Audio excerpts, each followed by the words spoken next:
में जुआ सट्टा और नशे का राज, सवाल सुनते ही क्यों भड़के सीपी। वरिष्ठ पत्रकार विजय खौसे के तीखे सवाल से बौखलाए पुलिस कमिश्नर रविंद्र सिंघल। मुख्यमंत्री के शहर में पुलिस की तानाशाही, सच दबाने की कोशिश पर उठे सवाल।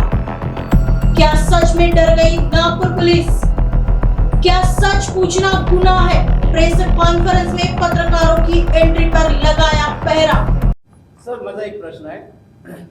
शहरामध्ये अशा ज्या मोठ्या मोठ्या घटना होतात, नेमकं याला कारण काय? पण मी मला सांगू इच्छितो की मोठ्या प्रमाणात शहरामध्ये सट्टापट्टी, जुव्याचे अड्डे मोठ्या प्रमाणात सुरू आहे. चरस गांजा विकल्या जातात, पण यावर मात्र ठोस कारवाई. तुम्ही आता ह्या मुद्द्यावर बोलताय की पुढच्या मुद्द्यावर? त्याच्यावर आपण वेगळा एक प्रेस कॉन्फरन्स घेऊ शकतो. ओके, याच्यावर जे आहे अजून काही प्रश्न विचारायचे नाही, याच्याबद्दल बोला तुम्ही. ठीक आहे, हे आम्ही सगळं उत्तर देऊ तुम्हाला. ऑपरेशन थंडर मध्ये आणि बेके आपण काय केलेलं. अजून काही क्वेश्चन आहे तुम्हाला सुनना धंद्यावर? आमच्या दररोज याच्यावर कारवाई होती आहे आणि दररोज आपण कारवाई करतो आहे. चोरी मधलेला आहे आजचा एकच चोरी. थँक्यू सर, माझ्या प्रश्नाचं उत्तर नाही. क्या अब लोकतंत्र के चौथे स्तंभ को प्रशासन के तय किए गए पर्चे पर सवाल पूछने होंगे? क्या खाकी की हनक के आगे शहर में फल फूल रहे अवैध कारोबार का सच बोलना गुनाह है? नागपुर में रविवार को हुई पुलिस आयुक्त डॉक्टर रविंद्र कुमार सिंघल की प्रेस कॉन्फ्रेंस ने पत्रकारिता जगत में एक नया बवंडर खड़ा कर दिया है। मामला 3 करोड़ 34 लाख की चोरी के खुलासे का था।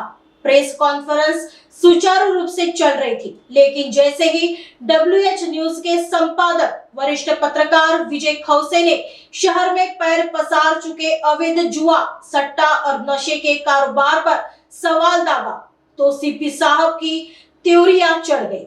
संयमित जवाब देने के बजाय पुलिस आयुक्त इस कदर भड़क उठे कि उन्होंने न केवल सवाल को दरकिनार किया, बल्कि पत्रकारिता की मर्यादाओं पर भी कड़े प्रहार कर दिए। गुस्से में तमतमाए सीपी ने प्रेस कॉन्फ्रेंस में ही एक ऐसा तुगलकी फरमान सुना दिया जिससे हर तरफ हड़कंप मच गया है। सीपी सिंघल ने बोला कि अब सिर्फ सरकार से मान्यता प्राप्त पत्रकार ही पीसी में आ सकेंगे।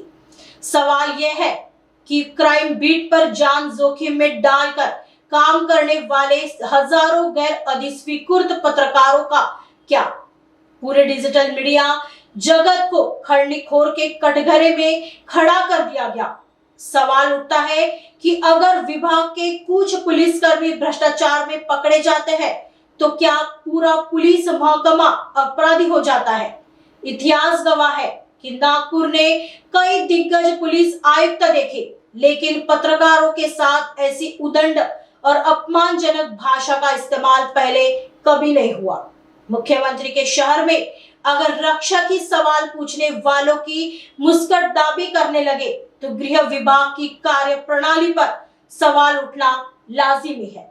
सवाल निजी स्वार्थ के लिए नहीं, बल्कि आम जनता के जीवन से जुड़े नशे और अपराध के खिलाफ था। अगर सवाल पूछना अपराध है तो फिर लोकतंत्र का क्या? शर्मनाक बात यह रही कि जहां एक पत्रकार सच की लड़ाई लड़ रहा था, वहीं अन्य कई पत्रकार और यूट्यूब चैनल्स के प्रतिनिधि मौन साधे रहे। क्या नागपुर की पत्रकारिता अब सिर्फ नौकरी बचाने और प्रपंच चलाने तक सीमित रह गई है? जब शहर अवैध धंधों की गोद में सो रहा है, तब चौथे स्तंभ का यह मौन लोकतंत्र के लिए खतरे की घंटी है। यह पूरा मामला अब मुख्यमंत्री कार्यालय तक पहुंच चुका है। ईमेल के जरिए सीपी के इस बर्ताव की शिकायत की गई है।